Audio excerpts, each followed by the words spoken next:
Assalamualaikum warahmatullahi wabarakatuh. Bagaimana kabarnya anak-anak hari ini? Alhamdulillah, luar biasa, Allahu Akbar. Anak-anak, sebelum kita mulai pelajaran, marilah kita berdoa bersama-sama. Bismillahirrahmanirrahim. Rabbi zidni ilma warzuqni fahma. Amin ya rabbal alamin. Hari ini pelajaran pendidikan agama Islam dan budi pekerti. Bab 6. Peduli terhadap sesama sebagai wujud dari pemahaman surat Al-Kautsar. Bagaimana bunyi surat Al-Kautsar? Ya, surat Al-Kautsar termasuk surat-surat pendek yang terdiri dari 3 ayat. Marilah kita lafalkan bersama-sama.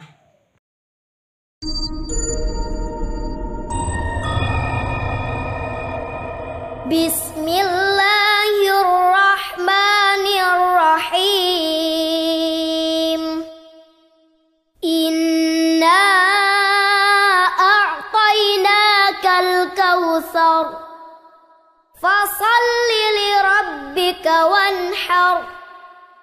Inna syani'aka huwal abtar.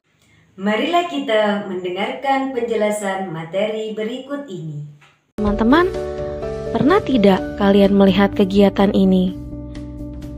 Memberikan uang kepada pengemis yang sedang meminta-minta, memberikan bantuan kepada korban banjir, dan mengumpulkan uang untuk teman yang sedang terkena musibah. Kalau teman-teman pernah melihat, itu adalah beberapa contoh peduli terhadap sesama. Teman-teman, Muslim yang satu dengan Muslim yang lain adalah bersaudara. Mereka diikat oleh akidah yang sama, yaitu Islam. Oleh karena itu, Islam memberi keutamaan. Jika ada Muslim yang membantu saudaranya sesama Muslim, maka Allah Subhanahu wa Ta'ala akan mengganti dengan kemudahan di dunia dan kelak pada hari kiamat. Oleh karena itu, jika ada saudara Muslim kita yang terkena musibah, sudah seharusnya kita membantu mereka ya teman-teman, sebagai bentuk sikap peduli kita terhadap sesama. Teman-teman tahu tidak apa manfaat sikap peduli terhadap sesama? Yuk kita simak bersama-sama.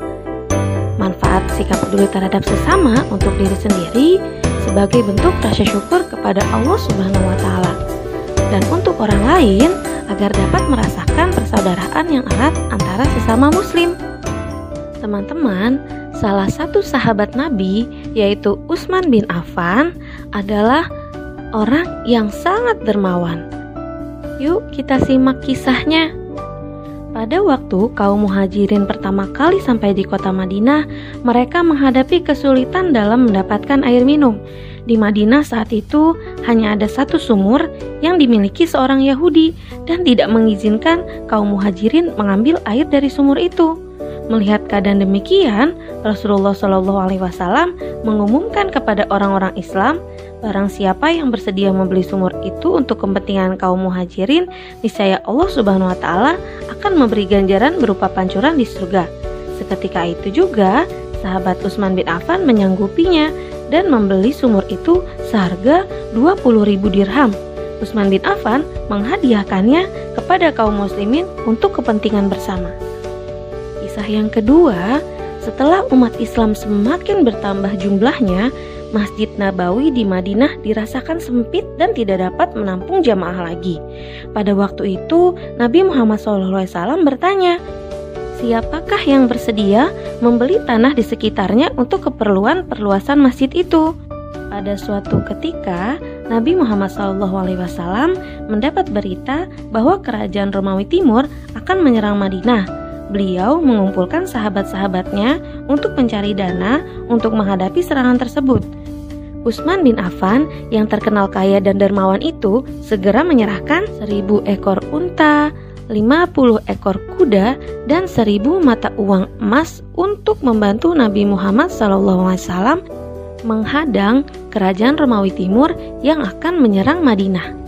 Teman-teman, kisah tersebut menunjukkan kepedulian Utsman bin Affan yang tulus ikhlas menyerahkan hartanya untuk kepentingan umat Islam. Jadi, orang yang mempunyai sikap peduli tidak hanya dicintai oleh sesama manusia ya teman-teman, tetapi juga sangat dicintai oleh Allah Subhanahu wa taala.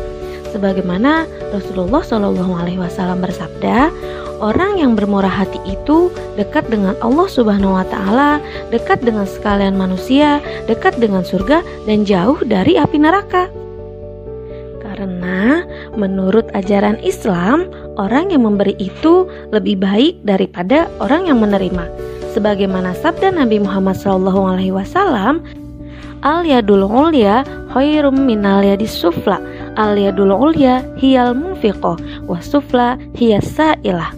Artinya, tangan yang di atas itu lebih baik daripada tangan yang di bawah. Tangan di atas adalah yang memberi, dan tangan yang di bawah adalah yang meminta. Jadi teman-teman, kita harus selalu memiliki sikap peduli terhadap sesama ya. Demikian penjelasan materi pada hari ini. Semoga kita mendapatkan ilmu yang bermanfaat. Mari kita tutup dengan bacaan Alhamdulillahirabbil alamin. Wassalamualaikum warahmatullahi wabarakatuh.